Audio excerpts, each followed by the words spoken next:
the greatest sports debate show on the For the first time since 2016, we have got a Game 7 in the NBA Finals. championship rings, starring The Philadelphia Eagles are Super Bowl champions. They won the championship ring. I am loving this feud. Don't you dare shit on this. Don't you dare. I'm gonna shit on the stipulation of it. Oh my God, the stipulation is fantastic. now.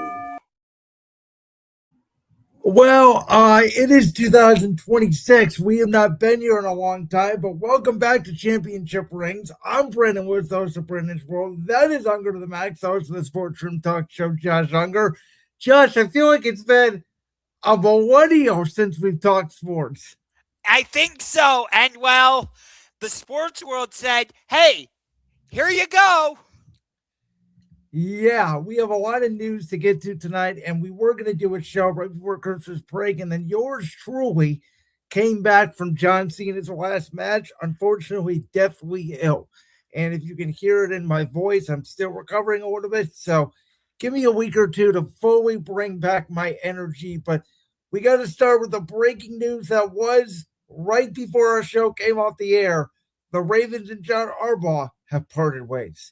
Yeah, to be a little bit transparent here, we were going to originally start the show by talking about the Ravens-Steelers game that went down on Sunday Night Football, which probably cost John Harbaugh his job because Tyler Loop missed that game-winning field goal, which I think if Tyler Loop makes that game-winning field goal, Harbaugh still has his job. Mike Tomlin would not have his job. You're probably right on that. But, you know, I understand why the Ravens did this. When you've got Lamar Jackson, you've got to show something. And yes, they've been to the playoffs multiple times. Yes, they've won the AFC North multiple times with John Harbaugh and Lamar Jackson. I get it. But to only go to the Super Bowl once and obviously win that back in 2012, that's great. But you're hosting the AFC Championship in 2019. That wasn't 2019. They hosted the AFC Championship in 2023 against Kansas City. That's what it was. 2023. Thank you. Against Kansas City. That's what I was that's what I was referring to. 2019 was the year they had the number one seed and they lost to the Vrabel Derrick Henry Tennessee Titans. That's okay. That's where I was getting confused. Thank you for the clarification on that. But in both cases, they fell flat on their face. You know, in 2019, they couldn't stop Derrick Henry. And then in 2023, they seemingly forgot to run the ball and asked Lamar Jackson to pass it way too much. And, you know, he couldn't overcome Mahomes. He couldn't overcome Josh Allen. And when you underachieve as badly as they did this season, it makes sense. I mean, for God's sakes, they showed the betting odds the other day. Entering the season, they were the favorites to win the Super Bowl this season. I had them facing the Green Bay Packers in Super Bowl 60 this season. You know, you looked at the Ravens roster. You got Lamar at quarterback, Derrick Henry at running back, Mark Andrews and Isaiah Likely at tight ends. I like Zay Flowers at wide receiver. You know, they probably have the best roster in the NFL. And you underachieve this badly, it's not surprising that this type of change happened. Can I ask you a question, though? Did they underachieve, or was part of this because Lamar Jackson was hurt the whole year? So that's a fair question, and I totally think it's valid to ask that. I think in this case, the answer is yes to both. I really do. Technically, Lamar did not play for, what was it, 6 games? 5 games? Yes, I believe you are correct there. So yes, it is fair to say they underachieved, but it is also fair to say yes, they had to deal, with Lamar's injury. So I think in this case, you can answer yes to both of those questions. Well, and I just think it was time. This reminds me a lot of the end of the Andy Reid era in Philadelphia, where it was like, he's been there for 14 years, but it's just time. It's time they need a new voice. And it ended up working out for both sides. Obviously, Philadelphia got multiple Super Bowls out of it. So did the Kansas City Chiefs. And I think the Ravens' job now, all of a sudden, I know the roster isn't great, especially on defense, but you got to find out about Lamar Jackson. If Lamar Jackson is truly healthy and he did not decline this season, all of a sudden, I know you got Pittsburgh to deal with, you got Cincinnati still to deal with, you got the Browns, and we'll talk about them in a minute. But if I got Lamar Jackson, to me, that is one of the most desirable jobs in the NFL this year. Honestly, and we'll get to like the NFL Black Monday stuff here in a few minutes, but if I had to rank desirable jobs, I would say number one is Baltimore. If Lamar Jackson truly is fully healthy, I would say number two would probably be the New York Giants because you got a young quarterback in Jackson Dart. You got a young wide receiver in Malik Neighbors who looks like he could be a star. And you've got Cam Scadaboo who, yes, he'll be recovering from an injury, but you can establish a run game there. And then at number three, I would say the Atlanta Falcons. I like Atlanta. They came on strong at the end of this season. So I was a little bit surprised in that regard that they fired Raheem Morris, but nonetheless. So can I make an argument? Because I think Harbaugh, listen, if he wants to take a year off, he's got every right to do so, and he might do that. But if he does not, obviously, I think the Giants would be the best fit for him, but I would make the argument for Atlanta. I think Atlanta would be almost the perfect job for him because one, he could pick his general manager. Two, he could decide, do I want Kirk Cousins? Do I want Michael Penix? What am I going to do with the quarterback situation? And three, you're in a division with Baker Mayfield, who you know from your time in Cleveland. Tyler Shuck, who looks okay, pretty good. Maybe he's a franchise quarterback. Maybe he's not. And Bryce Young of the Panthers, who we'll talk about in the wild card round, who that's an up-and-coming team, but they're not this perennial powerhouse in the NFC. I think that's a place where if you want to get away from Jim, who, maybe you don't want to play in the same conference as your brother and have to face him potentially every year, I think that is a spot where Atlanta, he could go in and he could win right away and he could potentially have a lot of control there, unlike the Giants who still have Joe Shane. Yeah, I agree with you. But it depends though, because Harbaugh is in his 60s. Our team's gonna want an older coach like that, or are they gonna want a younger coach who's more with the times, if you will? And I don't think Harbaugh is like Pete Carroll, who is completely, clearly over his skis in Las Vegas. Like Harbaugh did find a way to win. They went 8-9. You could make an argument if Tyler Luke makes that kick, despite all their injuries, they are winning the AFC North this year if Luke just makes that kick. So I think it was time, honestly, for both sides, but I think both sides could, again, win out of this situation.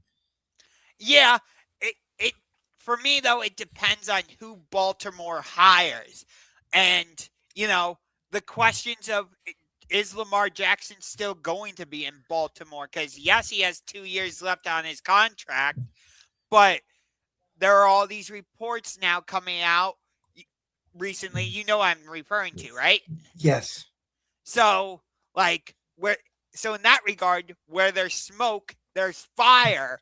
But was that a John Harbaugh thing or was that a Ravens decision? That's what we'll find out. Right. And I don't know the answer to that question, but with all this Lamar Jackson news, I can't just sweep it under the rug and say it's nothing. So is it a guarantee that you're going to have Lamar next season? I don't know. Most likely he will remain a Raven. I can't see them trading Lamar. But, you just never know.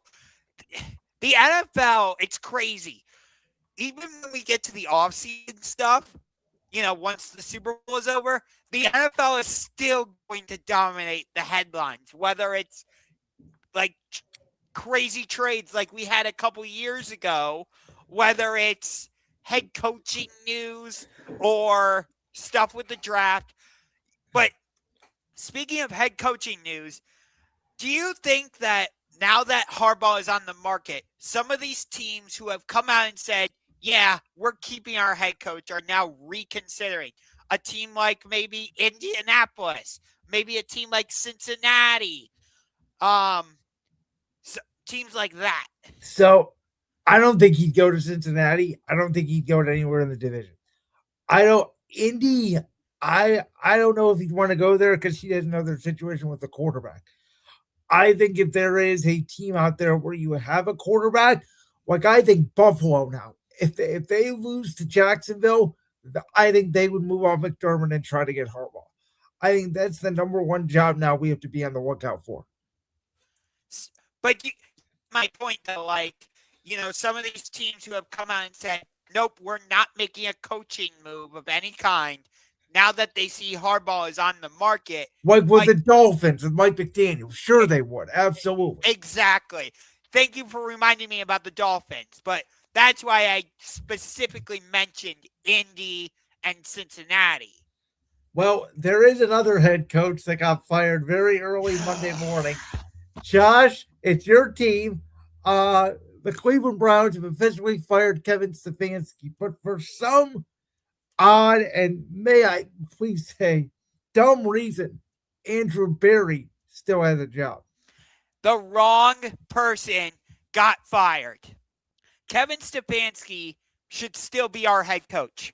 Andrew Berry is the one who should be gone. All right, this thing. Okay, but anyway, I shall continue. Yeah, I loved Kevin Stefanski as our head coach. Even when we had 3 wins last season and throughout the season on this show, yes, I said, my defense for him is eroding. But not one time did I ever say, yes, we should fire him. I never uttered those words. I never said that over on my own YouTube channel, Ungar to the Max. I never said those words here. And, I hate this. He was a 2-time coach of the year, brought us to the playoffs twice.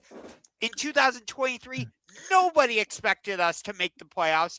Deshaun Watson, starts the season. He gets injured. We have to turn to the likes of P.J. Walker and Dorian Thompson-Robinson, and then we go to get Joe Flacco off of his couch, and we end up making the playoffs. I know I didn't expect that. You probably didn't expect that. Not at all. So isn't that a testament to Kevin Stefanski? And I get it. We've had 13 different starting quarterbacks in his 6 years.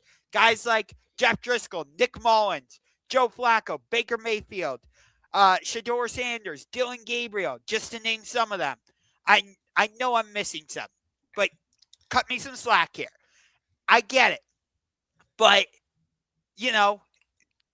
Deshaun Watson, there we go. But for me, Stefanski's hands were really tied because here's my thing is go look at Kyle Shanahan for this season. Nick Bosa's injured. Fred Warner's injured. Brock Purdy misses a bunch of games this season. Yet on Saturday night, they were facing the Seattle Seahawks to decide who would win the NFC West and who would have the number 1 seed, meaning the road to Super Bowl 60 would go through your building. You think that's just because Kyle Shanahan is a great coach. A lot of it is because of that, but it's also because their general manager, John Lynch, built a solid roster to where they were able to stay in, the fight and not crumble.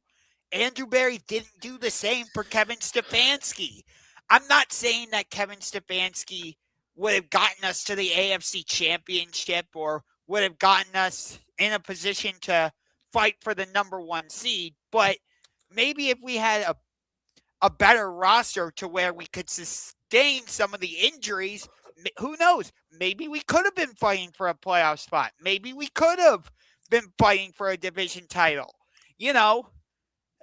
Like it's frustrating to me because Stefanski brought a level of stability to this franchise that we haven't had in years. I really liked Stefanski as our head coach. I was furious when I heard the news. My fandom for the Browns went like this. Boo! Got shut down. That's how much of a Stefanski fan I am. So I know that he's going to talk to the Giants. He's going to talk to the Falcons. He's going to talk to the Tennessee Titans. And guess what? The Browns play all 3 of them this coming season. The game against the Giants will be in New York, but the games against the Titans and Falcons, I believe, will both be here in Cleveland. Either way, even though I'm a Cleveland Browns fan, I hope if Stefanski gets hired by one of those 3 teams, I want him to stick it to the Browns and put it right in. Sorry, I'm not calling him Jimmy Haslam. He is Jerry Haslam. Yeah. And so, I was torn by this news, and I started texting people. I think I accidentally had it in my draft. I didn't text you on Sunday morning. I was waiting for a text from you, but I never got it. On Sunday morning, I was texting people, #thank you, Kevin. The reason for it, obviously, all the reports were out. He was going to get fired. Monday morning news was just the official news. So here's where I'm at. Do I think Kevin Stefanski is a good head coach? I'll be honest with you. No, I don't. I think the fact that he gave up play calling twice was his doom. I don't think he's a great play caller. I don't think he's a great motivator for a head coach. But I also don't think he was given a fair shot.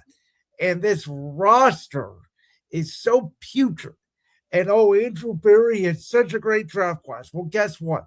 He might have missed on the most important position in all sports, quarterback. And that's all I care about. Dylan Gabriel doesn't even belong in the CFL, let alone the NFL. And Shedeur Sanders may or may not be a starting quarterback. He did not look very good outside of the first half against Pittsburgh the last month of the season. Now, Sunday, he was playing with guys that are going to be selling cars by tomorrow. But now you have to figure out who are you going to get to pair with Shedeur Sanders. I think it should be an offensive mind. I think you have to get an offensive mind to see what you can get out of Shedeur, because now that you have the 6th pick in the draft, you are not going to trade up. You're not going to go get a quarterback. I think Kevin Stefanski, if he goes into a stable situation, I think the Giants would be the perfect situation for him. He already has his quarterback. He's got a good offensive line. He's got good weapons. He's got a good defensive line, at least. Their secondary may need a little bit of work, but the Giants are ready to win. I think if he were to go there, he would be successful. I think if he would go to Tennessee, he would not be successful because that roster is not ready to win. But the fact that Kevin Stefanski got fired and Andrew Berry is staying is the issue. I would have had no problem if both of them stayed or both of them got fired. I think the fact that one of them got fired and one of them did not is the real issue. And also, Andrew Berry is going to help lead the search for the new head coach, and I don't like that. What has he done to prove to me that he knows what he's doing? Like, I'll answer that. Nothing. He's done absolutely nothing. Yeah. I agree with you. Now, Like, I, who are they going to get? I mean, are they going to get an offensive mind? Are they going to get a defensive mind? Are they going to get a leader of men? I think the whole focus should be on seeing if Shedeur Sanders is your quarterback of the future. And I think the best way you do that is to go get an offensive-minded head coach who's been a successful play caller in the past. And no, I'm not talking about Mike McCarthy. I think the guy you go get is Joe Brady, the Bills' offensive coordinator, the guy I've been saying for a month. So I think I just read that the Browns have requested to interview Todd Monken, the Ravens offensive coordinator, which I don't think that would be a good fit at all. I think that's a waste of time. I don't understand that at all. My pick, I know he just got fired from Atlanta, but I still really like him. I thought he did a fantastic job, especially down the stretch, even when Michael Penix injured. If Atlanta had just won that game against the Jets, they would have won the division.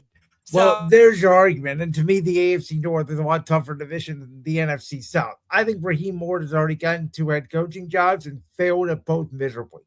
I don't think he's getting a third. Fair. I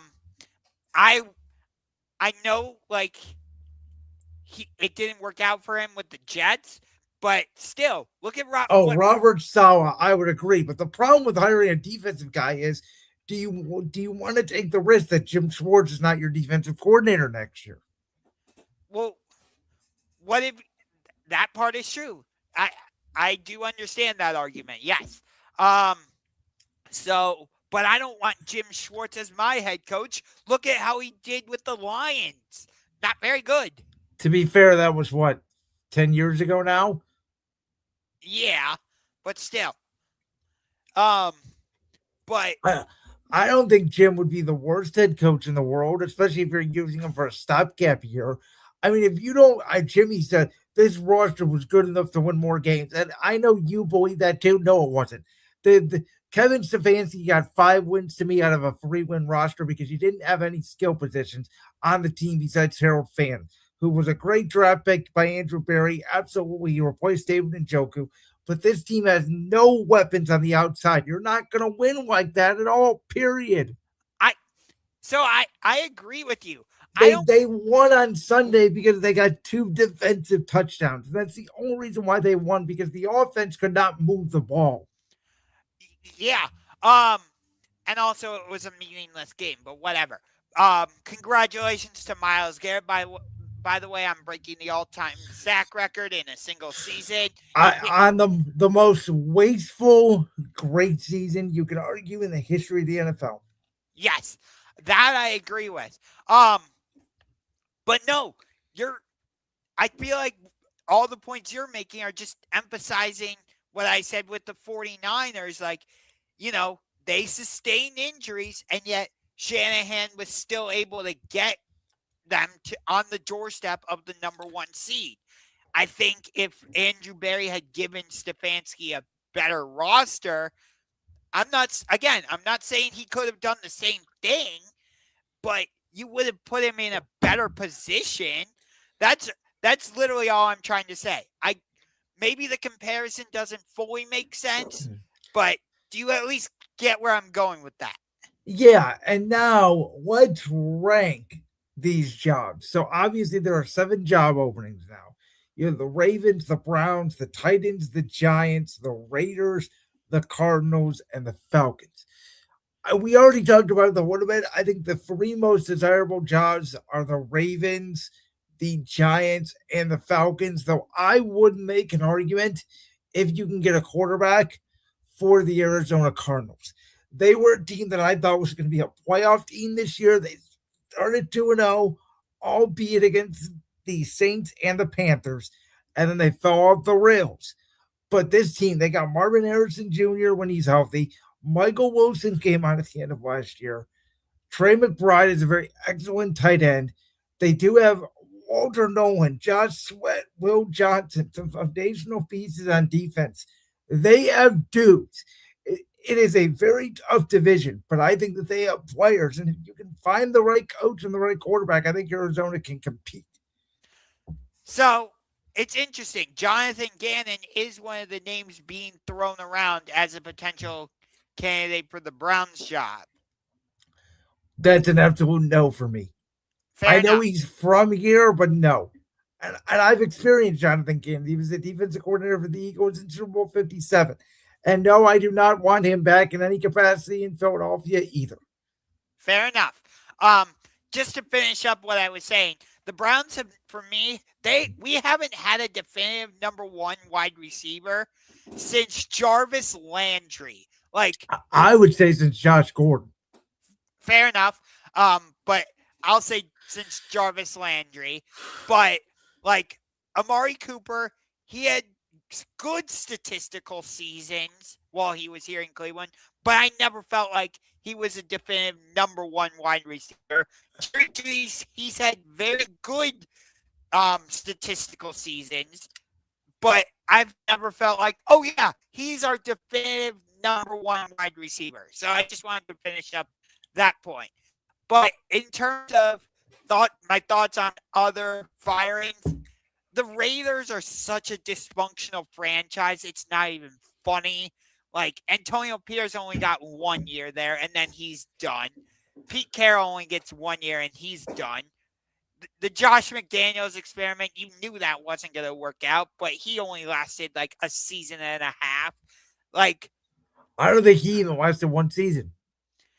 But this, whatever, I don't even remember the timeline with him. But nonetheless, I to a certain extent, it feels like they're more dysfunctional than the Browns. We were saying the same thing about the Texans, and then they got D'Amico Ryans and Nick Caserio, and look at them. Yeah, I know. That's been a slam dunk for them. But,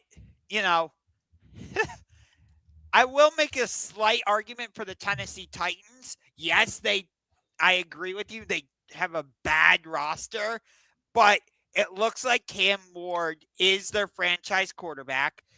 If you can get some good skill position players around him, that could be a desirable job.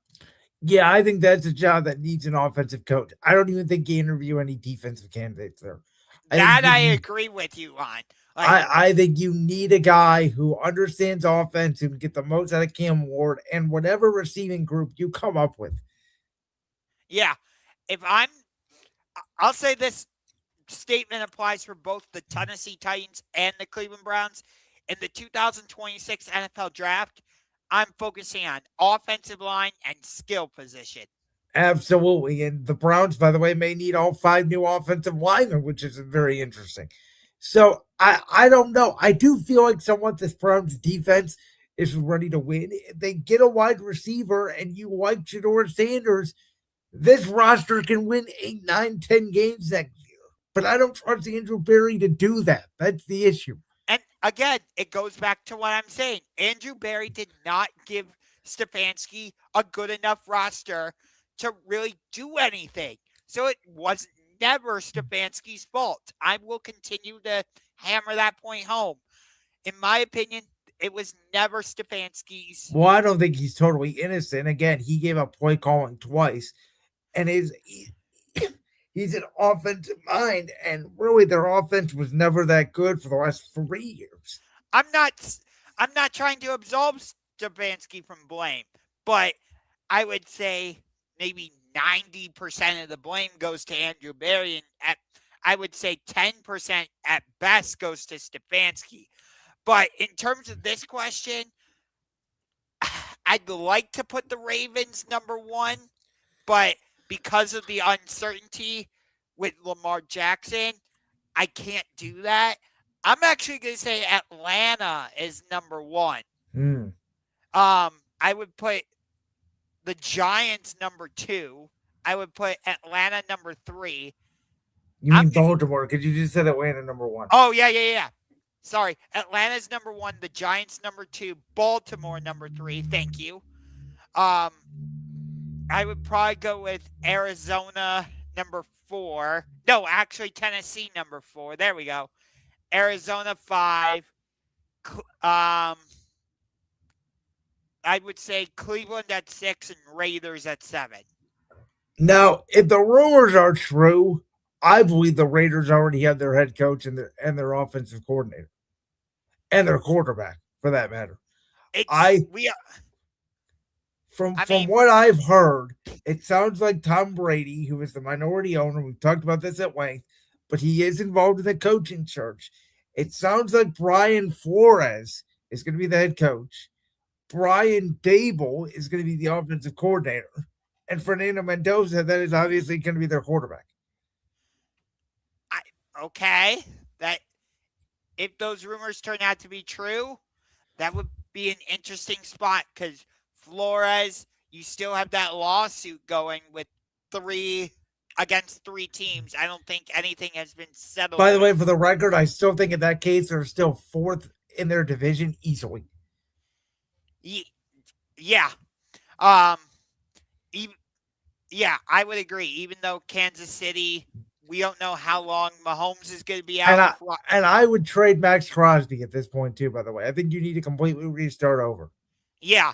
I mean, you say, oh, he's injured. He can't play. And he posted. Just like Brock Bowers. And then they end up winning that last game against the Chiefs anyways because it didn't matter. Yeah. But even in the game against the Giants, like, Crosby showed a video of him playing basketball, and he looked perfectly healthy to me. Like, if that's not a sign you're openly tanking, I don't know what is. But so in that regard, Al Davis and Haslam are kind of similar, but because it's like you're one and done with the Raiders, that's why I would put them last and put the Browns slightly ahead.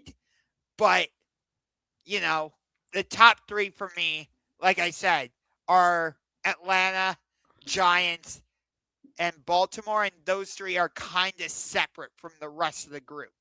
Atlanta's the interesting one because what are you going to do at quarterback? Yeah, right. I picked the Falcons to win the NFC South this season because I thought Michael Penix could, put it together. You've got Drake London there. You've got Bijan Robinson, Kyle Pitts. I like what they did in terms of the draft defensively. So I thought Atlanta would be a very dangerous team this season. And on Monday Night Football, they beat both the Bills and the Rams at home. And they won 4 of their final games down the stretch. If they would have won a couple of those games early and midway through the season, they would have been the ones winning the division and hosting the Rams in the wild card round. Well, the interesting part of it, their new president of operations sounds like it's going to be the guy working for CBS right now, Matt Ryan. And he's had a lot of defensive head coaches throughout his career, not a ton of offensive coaches. I think Atlanta is going to be the one where you could see a Chris Shula, the Rams defensive coordinator, or some of these maybe under the radar DCs. I think Atlanta is going to be a really interesting one to watch. I agree. I think in terms of like most interesting, Atlanta is number 1 there. I would say Cleveland is number 2. So 2 separate lists. If you had to guess right now, because I'm not going to ask you about Harbaugh, because we don't know for sure if he's going to be back, if he's going to take a year off. I think if you exclude Harbaugh, we both agree Stefanski's the best candidate. Where do you think he ends up? I would guess the Giants. I would actually agree with you. But if he doesn't, I think he ends up in Atlanta. Okay, well, we talked about the NFC South a lot, and their champion, who we both liked coming into the year, you a little bit more than me, but they beat the Rams a couple weeks ago in Carolina. But now they are 10.5-point dogs at home in the wildcard round as we start previewing the wildcard weekend. I will tell you this. I don't think there's a bad game at all in these wildcard rounds. No, I think there's a scenario where we get multiple 3-4 upsets. And I'm not just talking about by the spread. I could see it, but I don't think you're going to see a blowout in any of these games. I really don't. As For some reason, my logo just popped up on the screen there. I just turned off my camera for 1 second. Okay. I think almost all of these games are going to be one possession down to the final drive. Like, it could be maybe you get something with the refs, or like, this team needs a game-time touchdown or a game-time field goal. I really think it could come down to that. But in terms of this game, yeah, that has to give the Panthers a boatload of confidence. The fact that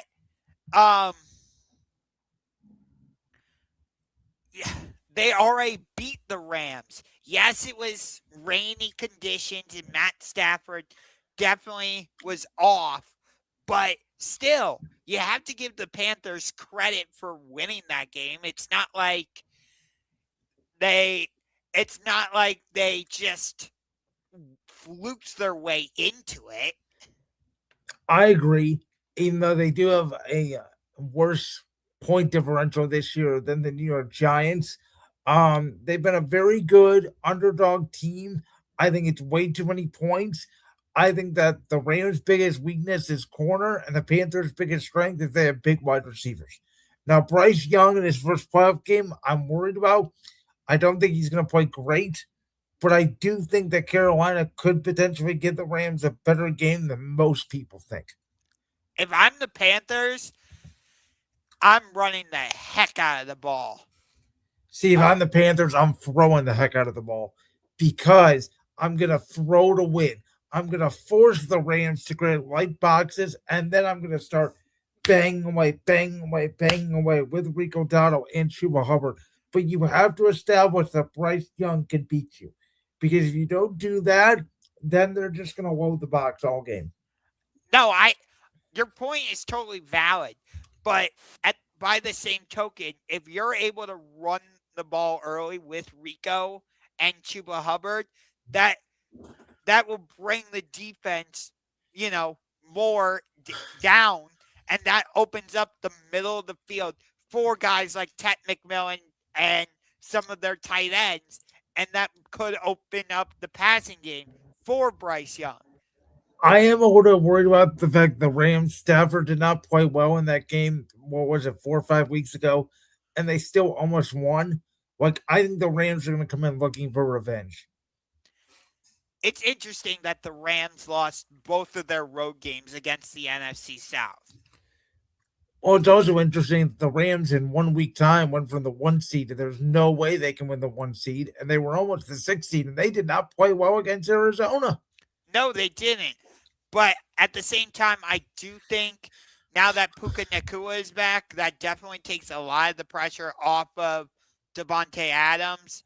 It's the opposite. Devontae Adams has been the one hurt. Yeah, you're right. But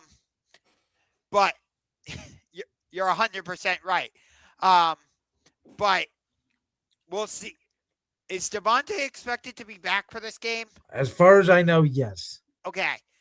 So that should help with the Rams passing game. But I just wonder about the Rams running game. It's been very on and off. And they're going up against Derek Brown and that big Carolina front. Yeah. I think the Panthers can give the Rams a game. But this would be the one game that I think if the Panthers do win, I would be surprised. No, I understand that. It would, but for me, it would not surprise me if Carolina won. But like I said, I think this game's going to come down to a field goal or, a dropped pass on a third down, something like that. Well, this next game that's going to take place on Amazon Prime Saturday night, the line, I don't know. The Bears are dogs by 1.5 when the Packers have not won a game in a month. Yeah, you could make an argument the Packers should have beat the Bears in Chicago if it wasn't for that crazy onside kick the Bears got, followed by that awesome throw in overtime by Caleb to DJ Moore. I looked at this game, Josh, and I'm telling you, I have no idea who's going to win this game. I'm a I little would bit disappointed that go ahead. Burkhardt and Brady aren't calling this game for round 3 because I thought the first 2 games when they were on the call, they did a fantastic job. In my opinion, those were Brady's best 2 games of the season. For So sure. Yeah, no, I agree. Um, Listen, I'm a little bit worried about how Caleb's going to play in his first playoff game. Being at home, I think there's a lot of pressure in that spot. Jordan Love has had a month off to rest. There could be a little bit of rust there. These two teams match up very evenly against each other. I just don't know, man. The fact I can't get over the fact that the Bears are 1.5 point dogs. That to me means that Vegas thinks the Packers are the better team. And based off the way these two teams have played, Green Bay has arguably outplayed Chicago for 8 of the 9 quarters that they have played. what scares me, and they talked about this a lot on the Sunday night broadcast for the Bears 49ers game, the Bears don't generate a lot of pressure on the quarterback. Yep. They rely heavily on turnovers. So, and I think that's why the 49ers had a lot of success, because they really ran the ball effectively with Christian McCaffrey, with Brock Purdy. So I think if the Packers can establish the run game early, kind of like what I was just saying with the Panthers in that regard, but if the Packers can establish that run game early with Josh Jacobs and to a lesser extent Jordan Love, I think that's where they would have success because you're not allowing the Bears to really force turnovers. You're keeping Caleb Williams and that Bears offense on the sidelines. You're not putting your defense, which is now, I would say, suspect, in a position to where they have to make plays. You're controlling the game. You're keeping it low scoring. I think that's the formula Green Bay has to rely on. Yeah, I think for the Bears, they have to get off to a hot start. They have to get the lead early. They have to get the crowd into it. They have to get Caleb Williams' confidence is going. Because if Green Bay gets the ball and marches down to that first possession and scores, it's going to be uh-oh. Oh, I agree with you. I think it's critical that Chicago gets off to a hot start. If I'm the Bears, I think you make the argument if you win the toss and teams rarely do this. If I'm the Bears, I think I take the ball. Yeah. It's funny you say that because I was thinking the exact same thing in this particular case. I think that this is a rare game where you play a division rival 3 times. And by the way, 3 times in the last, 6-7 weeks. So these two teams are going to be very familiar with each other. I think it's going to come down to a bounce. It's going to come down to who can execute better. And I do think the experience factor in that regard does go to Green Bay. I will say the NFL is much better when the Bears-Packers rivalry actually means something. And the one good thing is it looks like it's going to mean something for a long time. Yes. I think Ben Johnson has absolutely been the perfect hire for Chicago. He's unlocked something with Caleb. And, we were talking about whether Matt LaFleur was going to be on the hot seat. Which reportedly he is, by the way, which I don't understand that at all. But the reports are saying if Green Bay loses, he could be out. That would be an interesting monkey wrench in this whole thing. But, which I do understand that. But at the same, because go back to the Monday night game against Philadelphia. What was the final score? 10-7? 10-3 or 10-7, yeah. 10-3, 10-7, something like that. The offense could. Jordan Love has not played well since week 2. Yeah. And it's interesting you bring that up because I was at the game in Cleveland in week 3. He really lost that game for the Packers down the stretch. Yep. And he was my favorite to win MVP going into the season. And by the way, Green Bay didn't even make it with 10 wins. We both thought they were going to win 12, 13 games. They won 9. Yeah. And they love being the number 7 seed. I'll tell you what. Yeah. Let's go now to the Sunday games. Let's go to the AFC side. This is the game I'm most excited about. And by the way, this is my favorite pick of the week. I'm telling you right now, the Jags are going to beat the Bills. I actually thought we were going to disagree with them about this. I'm genuinely surprised to hear you say that. But everybody's saying, "Oh, this is Buffalo's best opportunity to go win a Super Bowl." No Lamar, no Burrow, no Mahomes. Hello. Have you not seen how well Trevor Lawrence has been playing lately? So here's my a little bit of a hot take I'm starting to cook up. Jacksonville representing the AFC in the Super Bowl. I think they're that good. Could you imagine, theoretically, a Jacksonville-Chicago Super Bowl? I think the NFL would have to be on suicide watch. But I mean, it's the NFL. Anything can happen. And Liam Cohen, not a lot of people knew who this guy was 2 years ago when he became the offensive coordinator of the Tampa Bay Buccaneers. He has single-handedly not only turned around Trevor Lawrence, but he makes that deal that the Jaguars made with the Browns, where the Browns fans were so excited because they got an extra first-round pick. Now it could be the 30s. Yeah. And for that matter, Travis Hunter hasn't really been healthy all season. No.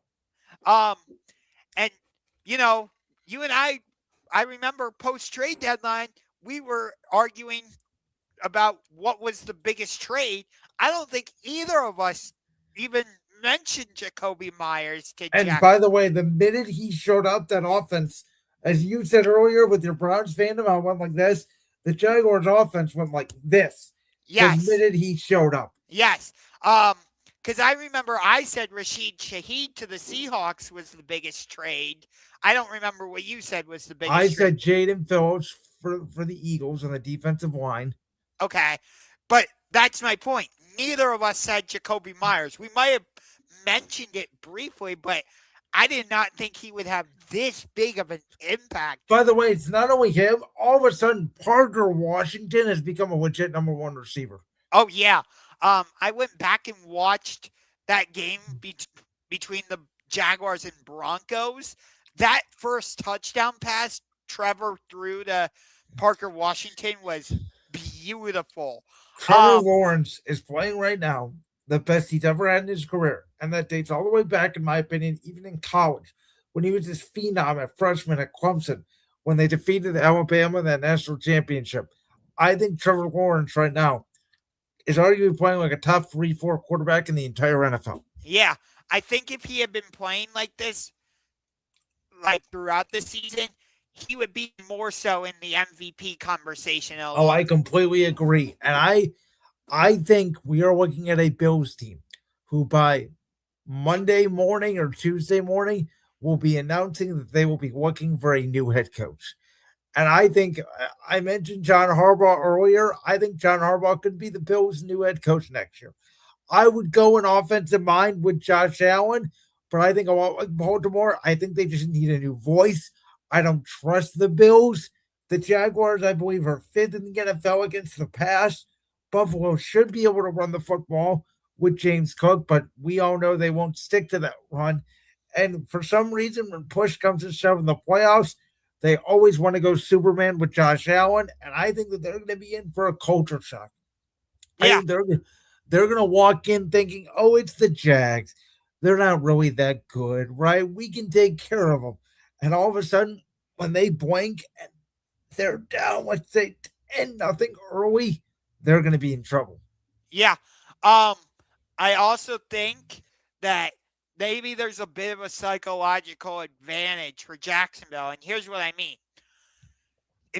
I know it's 7 years ago, and a lot of Buffalo's roster is different, but Sean McDermott was there. Josh Allen was there. Remember what happened in 2017? That was the Blake Bortles versus Tyrod Taylor game, right? I thought Josh Allen was still. Oh no, Josh Allen came in the year after. You're right. You're right. So maybe it's not as much of a psychological advantage as I thought. But so they killed Buffalo, didn't they? I thought it was a close, like 10-7 type game. I did not think so. I thought Jacksonville ran them over. Maybe I'm misremembering it. Hang on. The AFC WildCard. 10-3. Yeah, 10-3. You're right. Okay. So, but I know it's completely two different teams, but Jacksonville still might have that bit of a mental advantage. Especially for Buffalo, who's so used to that snow. Now they got to go down to that hot Jacksonville heat. Yeah. Although after this season, I think they're going to be playing in Orlando maybe next year. I didn't hear about that. Because their stadium's undergoing massive renovations. So, but you and I both agree. I think the Jags win this game. I do too. I think this is going to be the best game of Wild Card Weekend, though. I really do. Well, I'm biased about the next game. I think it's going to be the best game of Wild Card Weekend. At least I hope it is, and I'm on the right side of it because it is the last 3 representatives for the NFC in the Super Bowl. 57 Eagles, 58 Niners, 59 Eagles. We know the hatred these two teams have over the 2022 NFC Championship game. And now they match up in the wild card round. And there's a lot of people out there saying, oh, the Eagles should have tried to get the number 2 seed and played the Green Bay Packers. I was perfectly okay with resting our starters, going in as the 3 seed, because I actually think going up against San Francisco for the wild card round could be a better matchup for us because the Niners don't have a pass rush. Their defensive line is devastated by injury, and I think my defense is a Super Bowl caliber defense, and as long as Jalen Hurts does not turn the football over, I think we're going to win this game. And think about this. San Francisco played on Saturday night, and they have to travel cross country to play in Philadelphia. I think that's also an advantage for the Eagles. And by the way, the offense has not played well nearly all season. I mean, we did not complete a pass in the second half against the Buffalo Bills, and we won the game. Yeah. Your offense looked anemic for the most part in that game against Buffalo, but if Josh Allen completes that 2-point conversion, we might be having a different discussion, but I digress. I keep saying, man, I think these Eagles are like the 2023 and 2024 Chiefs, where you think of them as an offensive team, but really, because they have an offensive-minded coach, they have a great quarterback, they have great weapons, but really, they're led by their defense. And all you really have to do to shut down San Francisco is stop Christian McCaffrey, but that's easier said than done. Well, but who has the personnel to do that? Philadelphia does. We have the best combination, I believe, of defensive tackles in the league in Jordan Davis and Jalen Carter. And since the addition of Jalen Phillips, the Eagles have had the best defense in the NFL, and it's not even close based off the stats. They're first in every category. Now, to be fair, Brock Purdy, I should say, also went nuts in that Chicago game. I think he did, but then how do you work against the Seahawks? Not good. Yes. And Philadelphia's defense is more comparable to Seattle's rather than Chicago's. So we'll see if he's able to put on a Chicago-type performance. But, for Philadelphia, they got to establish Saquon early. And not just Saquon. I think Tank Bigsby, your backup running back, also has to be a factor in this game. I agree. I also think A.J. Brown needs to touch the ball early. I think Devontae Smith needs to touch the ball early. Dallas Goedert needs to touch the ball early. It's going to be on Kevin Patullo to get these guys the ball, get them happy, get them involved, get this offense going, because I think once the Eagles get the lead on this Niners team and you force the Niners to throw more, that's when this game will turn it into the Eagles' favor. And to harken back to what I said with the Rams-Panthers game, if you're able to establish the run early, that brings the safeties and some of the defensive backs down into the box, and that opens up the field for guys like Dallas Goedert, A.J. Brown, Devontae Smith, because they're so worried about Saquon going off. They're so worried about Tank Bigsby ripping off a big run. So in that sense, that's why I'm saying I think Philadelphia needs to establish the run early. The goal is going to be to tire out the Niners defensive line because they don't have a lot of guys left that are playing on defense. Yeah, Fred Warner is out. Nick Bosa is out. Bethune, the guy who was replacing Fred Warner, is out. So, it's definitely an advantage for Philadelphia. But again, I said it when we were talking about the Browns. Shanahan has done a great job coaching this team with all the injuries. They were on the doorstep of possibly getting the number 1 seed. But it could be just like the Vikings a year ago, right? They were just on the doorstep of being the number 1 seed, and boom, 2 weeks later, they're out of the playoffs. Yes. No, you're 100% right, and that's to bring that point up. I totally agree with you. And Vic Fangio has seen a lot of these Kyle Shanahan offenses, and he's had success against them in his career. That's why I get it. It would have been desirable to be the 2 seed. You play a Packers team that you match up well against, and you get a guaranteed second home game. But the Eagles looked at it like they needed a bye. They needed to get their players rest. They didn't really care about the 2 or the 3 seed because they liked their matchup with San Francisco. And they said, we'll take our chances, either having to go to Chicago or then we get a home game against the Rams or the Panthers.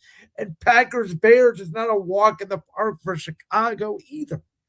No, you're right about that. But by the same token, how did you? Yes, like it was more likely than not Detroit was going to beat Chicago, but you also don't want Jalen Hurts to, lose his rhythm with Devontae, with AJ. So last year they did the same thing in week 18. Remember, Jalen didn't even play week 17. Remember, he got hurt in the week 16 game against Washington. So actually, the last time he really played a full game was week 15 before the playoff game against Green Bay. And I thought in the playoff game against Green Bay, it took him a little bit to get into the flow of the game. I don't think he was great right away. No, but again, he didn't have to because they had such a great defense, and that's what they're betting on this year.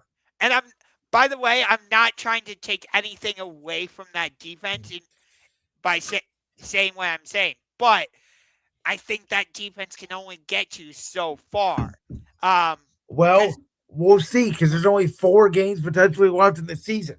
I think if you're not scoring consistently, you can only ask the defense to get so many stops. But if this team gets to 17 points, I think that should be enough. Yeah, but you look at some of these offenses you might have to go against, like a Chicago, like maybe a Seattle, the Rams. I'll take my chances with Sam Darnold. I will take my chance with Sam Darnold. The Rams are the team that scares me. I've said it all year. I've told you that all year. The one team I did not want to play is the Rams.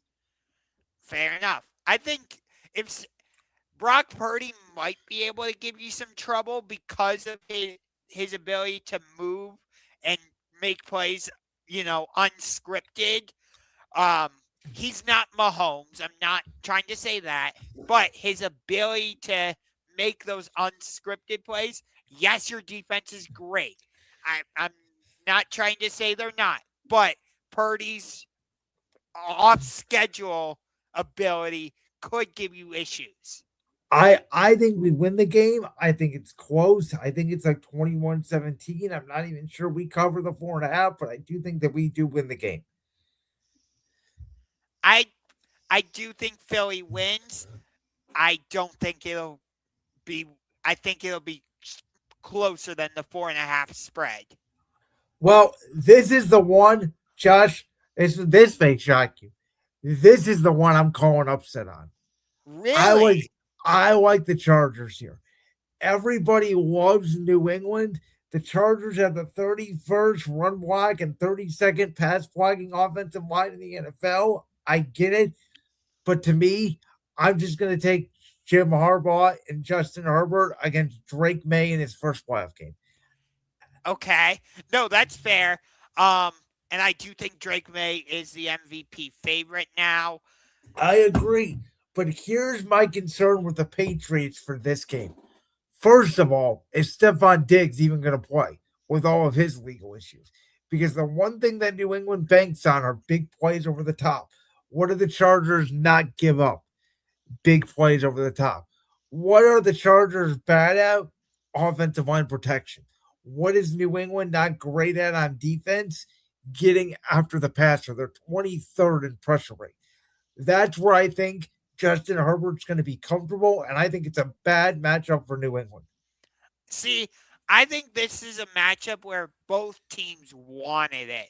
I think that's the reason why the Chargers rested Herbert and some of their other guys against the Broncos. And I think that's why New England played their guys, even though they knew it was more likely than not Denver was going to win.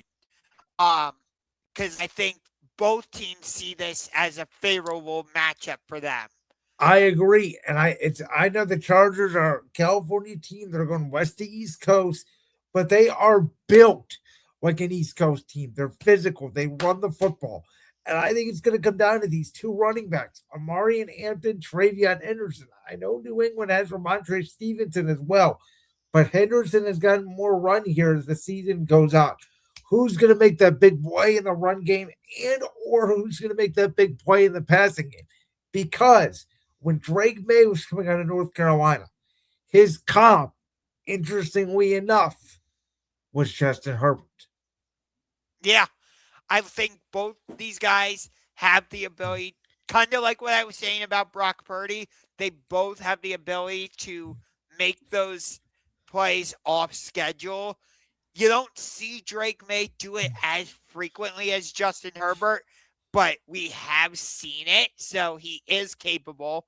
I think he's not quite as willing to leave the pocket as Justin Herbert, which I do think that could be an advantage for Justin Herbert, his ability to either step up in the pocket and make a throw, or his ability to scramble, escape the pocket, and, pick up 10 or 15 yards on a run. I also think there's a lot of pressure on Justin Herbert because of the fact that he is 0-2 in the playoffs, and he lost the Jaguars and Texans and played pretty piss poor in both those games. Yeah. I agree with you. And the reason I think New England can win this game, I think they're more balanced than the Chargers. I think sometimes the Chargers rely too heavily on the run, and they don't even it out with the passing game. From what not this year. This year they're top 10 in passing attempts a game. They're not running the football. It's actually the opposite. Okay, so I had that backwards, but still, I think they're to a certain extent unbalanced, which could be to New England's advantage. I agree. I think this is going to be a low-scoring game. I think it's 2017, even 17-14. It may come down to who has the ball last. Yeah, which in that regard, I would trust Drake May a little bit more, even though this is his first playoff start. The fact that he's at home, I really like Mike Vrabel as his head coach. Sure, Vrabel struggled in the playoffs with Tennessee, but remember, he did get them to the AFC Championship and nearly beat Kansas City. He got him to the number 1 seed with Ryan Tannehill as his starting quarterback. And then lost to that Joe Burrow Bengals team off a bye. Yeah. That Yes, you're 100% right. But still, you got to give credit to Mike Vrabel. Oh, I like Vrabel. I also think he did get a little bit lucky because he went to Josh McDaniels, who will never be head coach again, and he can stay the Patriots OC for 10 years. Yeah, he definitely did. Josh McDaniels should, you're 100% right. Josh McDaniels should never be a head coach. He completely failed in both Denver and Vegas. But, Drake May and McDaniels have been a very solid duo. I'd still like to see New England add another wide receiver. I know Yes. you got Stephon Diggs. I like Keyshawn Booty. Well, again, I don't even know if Diggs is going to be on the team next year. I don't even know if he's going to play Sunday night. He's got legal trouble. As far as I know, he's still going to be playing. I don't think. Same with Christian Barmore, who has his own legal issues for New England. Something's going on there in New England. Yeah, but I think with the Patriots, they've had these types of distractions before, and it's never really seemed to derail them. And I don't see it derailing them here. I think New England wins this game. Well, the standard is the standard in Pittsburgh, as Mike Tomlin loves to say.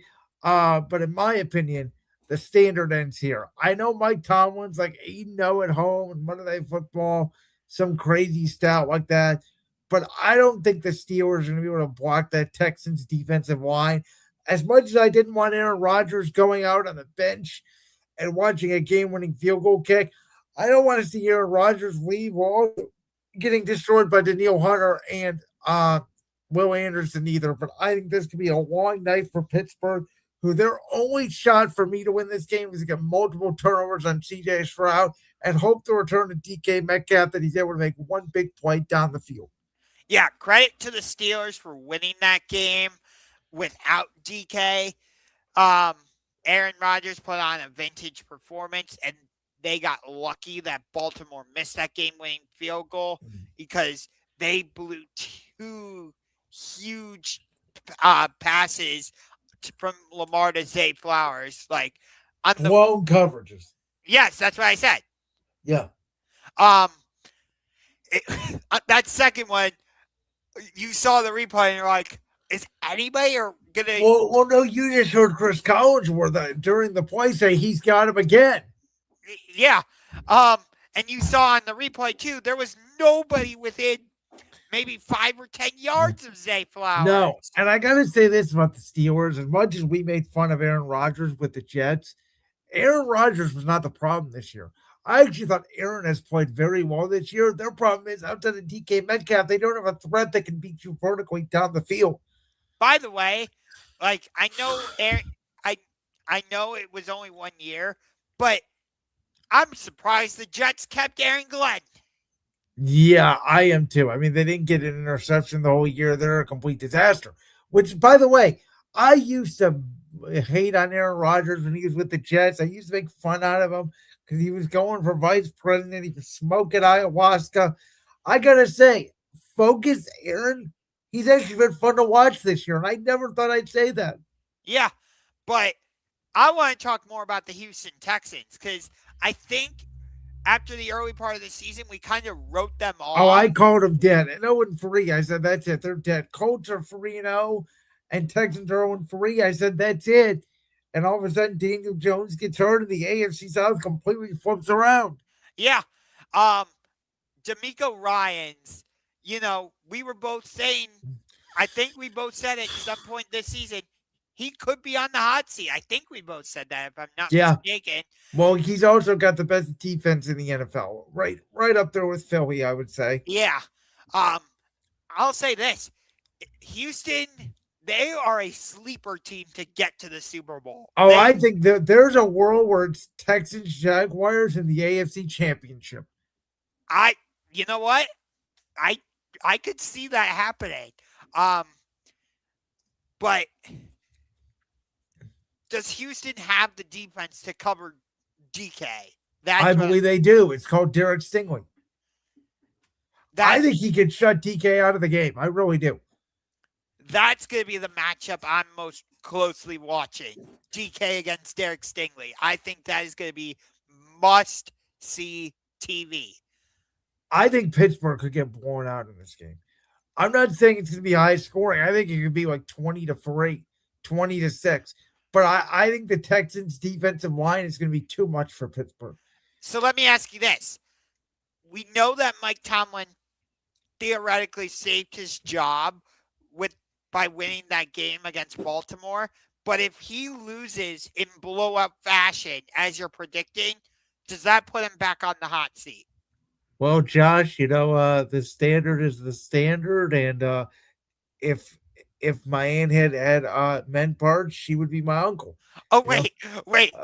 My favorite post game comments from Mike Tomlin after losing 13-6 against the Cleveland Browns. He goes, I didn't think we played poorly. We just didn't make the plays. I was laughing out loud when I heard that. I'm like, do you realize how stupid you sound? Well, I don't think Mike really cares. But to be an honest question, I don't think the Steelers would fire Mike Tomlin. I think it's down to Tomlin's decision. I think Tomlin probably wants to come back. But if they lose this game, I think it all depends on Aaron Rodgers. I think if Aaron wants to come back, he'll be back. If he doesn't, I can see Tomlin transitioning and going to television. I don't think he'd get another job right away. No, I don't think so. And for Tomlin, if he's going to be a team's head coach, I think Tomlin would run the show. It would not be the other way around. Oh, I agree. And, maybe it is. Like, hey, John Harbaugh left Baltimore. Mike Tomlin leads Pittsburgh. It's time to change it up in that rivalry.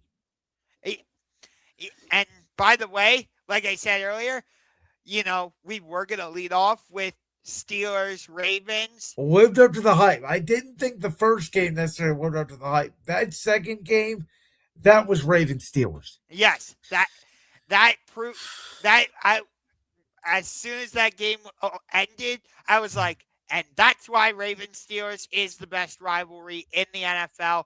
But I want to get back to the Texans because they didn't have Nico Collins on Sunday against the Colts, and yet C.J. Stroud was finding these two guys they drafted out of Iowa State.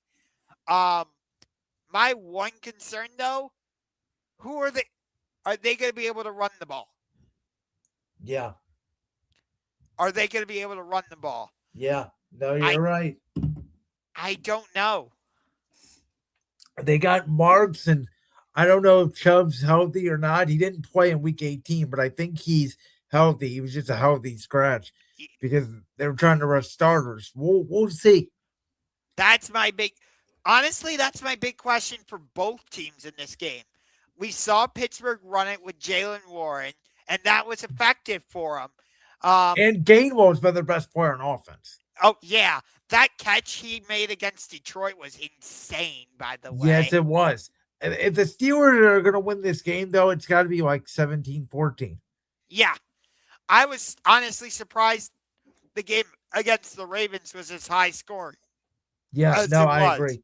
Well, we've spent the last hour and 13 minutes on the NFL. We're going to talk more football, but we're going to college football because we have had massive upsets in the college football playoffs. Some that if we were both on the air, I don't think either of us would have picked. And the fact that we have Miami versus Ole Miss, and we have Indiana versus Oregon in the college football playoff. I think it's a good thing for the sport. I am rooting for both Miami and Ole Miss and Indiana and Oregon. I think all four of them are good stories. I do want to see Ole Miss stick it to Wayne Kiffin. I also think it'd be one hell of a story if Oregon faced off against Miami because of the Mario Cristobal being at Oregon. Now he's at Miami. And for Indiana and Kurt Sandetti to go from having only 2 winning seasons in the history of their franchise to being this potential Big Ten powerhouse, knocking off Ohio State in the Big Ten championship game, then destroying Alabama in the quarterfinal matchup. All four of these teams have something you can get behind, and it's been 4 great games, which I did not think that we were going to get. Well, I was definitely wrong about Texas Tech because if you remember, I had been saying, yeah, they're legitimate. Yeah, I picked Oregon, and I said going into it, I thought, and I don't remember if we were on the air or not when we did our picks, I thought Oregon had the best side of the bracket. I thought they had the 2 easiest games to get to the semifinals. Well, Texas Tech basically knew they were going to be playing Oregon. There was no way James Madison was winning that game. Tulane and James Madison did not belong in the college football playoff. The whole CFP is a joke. And by the way, I do think it is something that the teams now up buys are 1-7 in the expanded playoff era. I do think that is something. I do think it's too much rest. I think 28 days off between the championship weekend and when you play New Year's Day is too much. I think it's unfair, and I do think that needs to change. I also think it would be so much better if the teams who got the buys, were able to host these games on their own campus, in their stadiums. Like, what was the benefit for Indiana being the number 1 seed when you had to go out to Pasadena, California? Well, the benefit is getting a bye, theoretically. Right, but still, think about what that game would have looked like if it was in Bloomington. No, right? I agree. But I think the thing is, Josh, is that the bowl era in college football outside of the CFP, even though ratings are still doing well, I think the bowl era outside of the college football playoff is it. Because I think that ESPN, who is mostly in control of this, wants another expanded playoff, at least 16 teams. And I think we're just going to get all these bowls condensed into the CFP, and it's going to turn into March Madness. That's how I really feel like this sport is going. And that was my concern when they expanded it from 4 to 12. I was at the Boca Raton Bowl down in Florida. It was Toledo. That's right. It was Toledo against Louisville. I'd say it was about 40% full. Mostly Louisville fans, actually, which was surprising. But it was a decent game. I had to leave midway through the 4th quarter. But nonetheless. But I mean, did you see, for example, the Podcards Bowl had better ratings this year than the NBA Conference Finals? Yeah. And by the way, we were going to mention this on air. The Christmas games for the NFL, where the 4 teams were out of it, did better numbers than the NBA Christmas games. And the NBA had its best viewership since 2017. So football is king in this sport. I think there are some things fundamentally wrong with the college football playoff. I think it's wrong that Brian Hartline had to leave Ohio State. I think it's wrong that Wayne Kiffin had to leave Ole Miss. I think that does affect, in the NFL, right? If you're a head coaching candidate, you can take a job, but you can't leave that team until your team's out of the playoffs. Right. And think about what's going on with Ole Miss. They're trying to prepare for a semifinal game against Miami, and they're having to worry about who's staying and who's going to LSU. And not only players, coaches as well. That's the part I'm more so referring to, not so much the players. And think about this. Trinidad Chambliss, their starting quarterback, who put on an absolute show against Georgia. Oh, my God. And I got to give him it because I didn't think Ole Miss had a shot. I thought this was going to be 35-7, goodbye in the first quarter. Wait a minute. Do you remember the semifinal game between Georgia and Ohio State where Ohio State literally missed the field goal as it transitioned? At midnight, yes. And we all said, that was the actual national championship?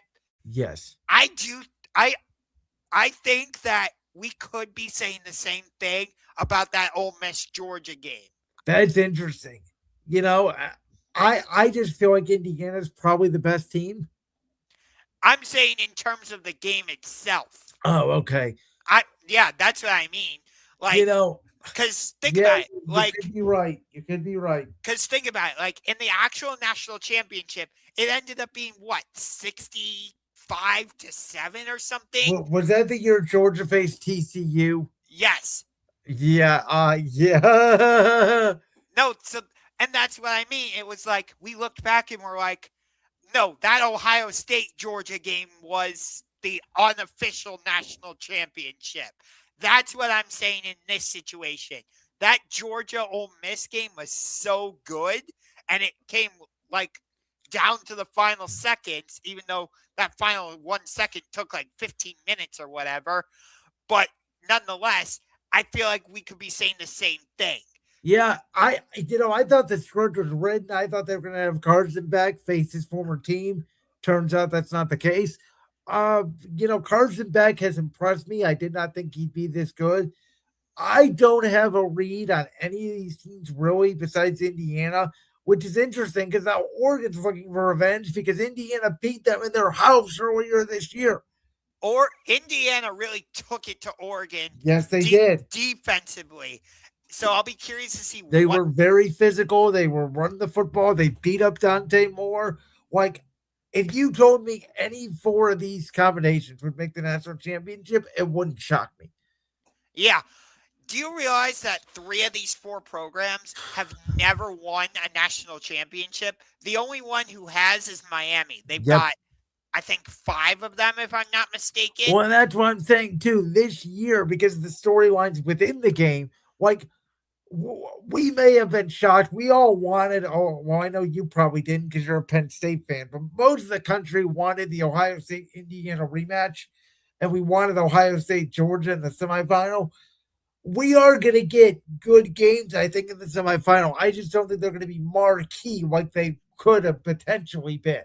Yeah, I agree.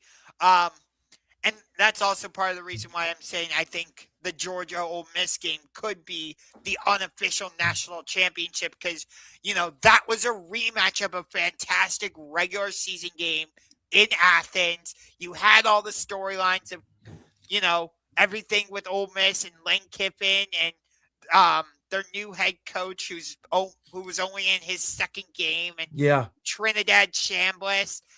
So I'm slightly – I know Oregon, Indiana is a rematch, but I'm more interested in the Miami Ole Miss game. Well, it's also funny.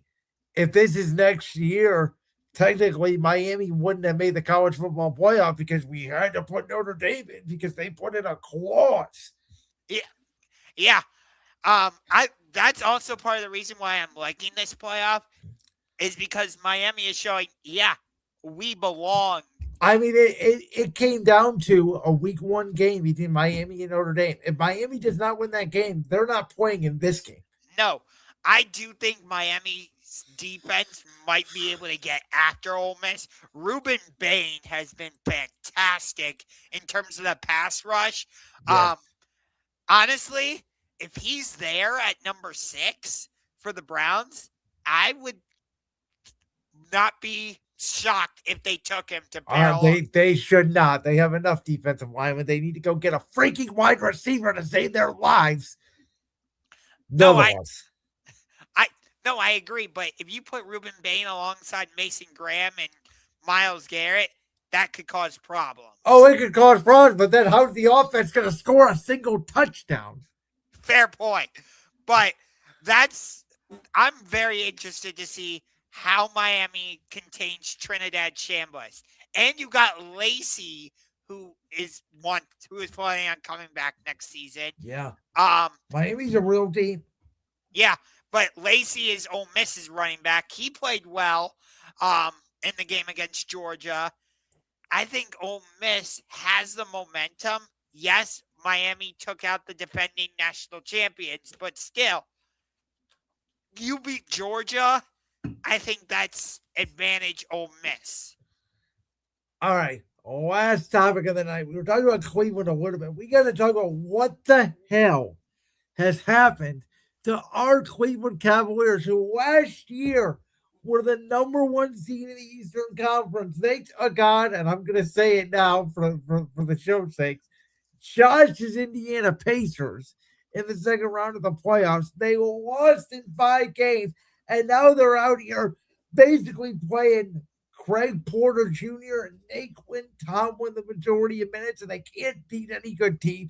and they're an average, not very good basketball team, and they deserve to be right where they're slotted right now, which is in the 8th seed of the Eastern Conference. Yeah. We're a very average team. Yes, we've had injuries. I'm not using that as an excuse. Like, we played Boston at home earlier this season. We let Peyton Pritchard go for like 40, and we lost.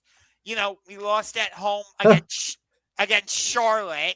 By the way, guess who's losing right now to the Indiana Pacers? Oh, good Lord.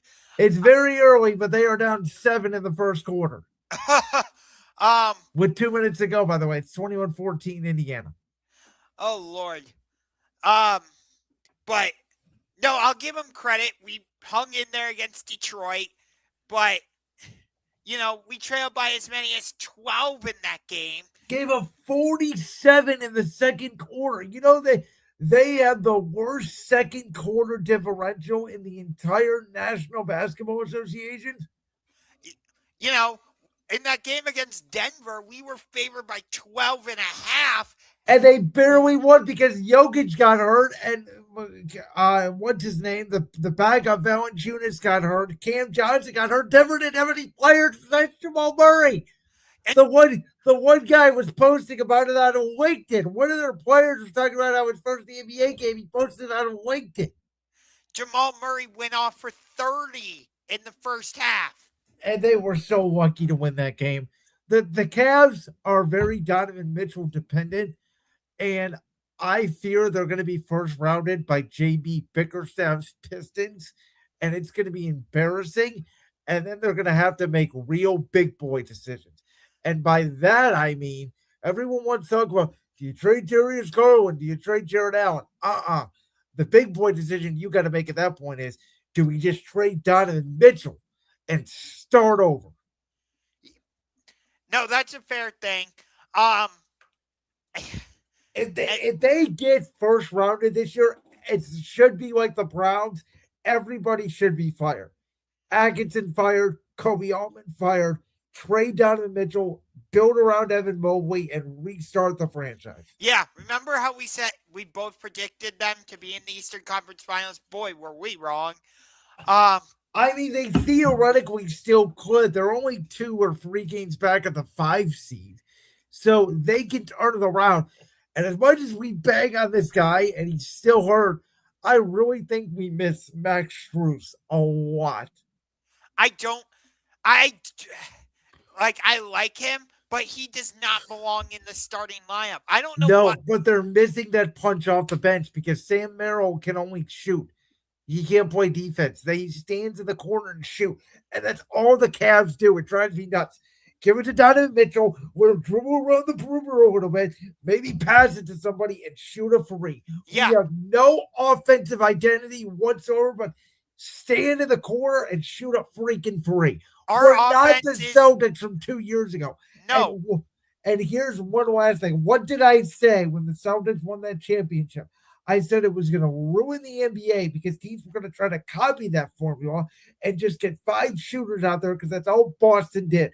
And that's exactly what the Cavs are doing, and it's backfiring. Yeah.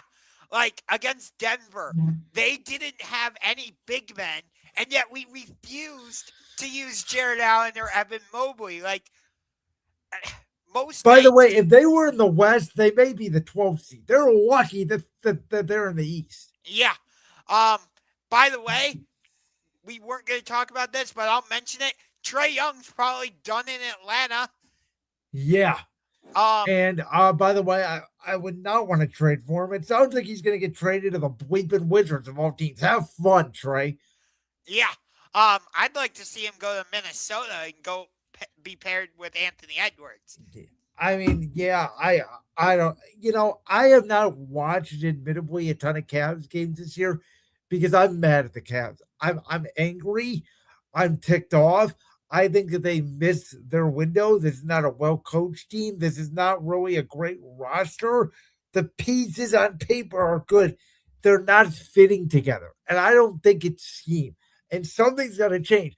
This team is more soft than Charmin toilet paper. Yeah, we're not championship contenders at all. No. Evan Mobley, now what is this, year 5? He is still not a grown man. He is No. still not dominating the game. It is a concern. And we kind of let it slide last year because the team was so good. I don't know what happened. It's like Tyrese Halliburton knocked their entire confidence out. Yeah.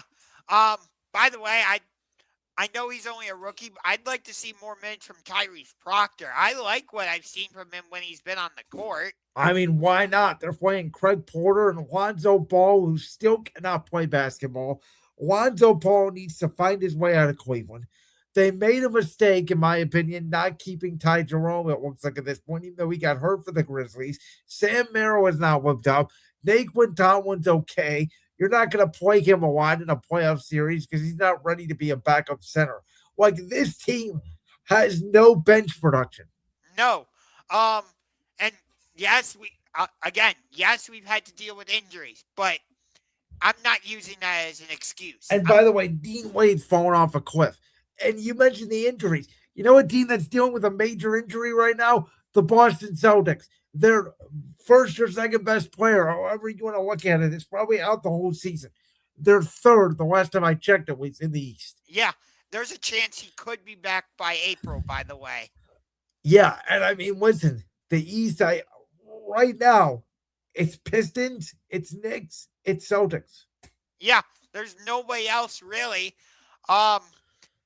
And we both said it's going to be Cavs, Knicks in the Eastern Conference Finals. No, it's not. And on Christmas Day, which that was a pretty entertaining game, but in my opinion, you never felt like the Cavs were in control of the game. Yeah, I mean, we're up 17, and you let Tyler Kolek shoot the lights out. Like, what are we doing? It just seems like they're going through the motions.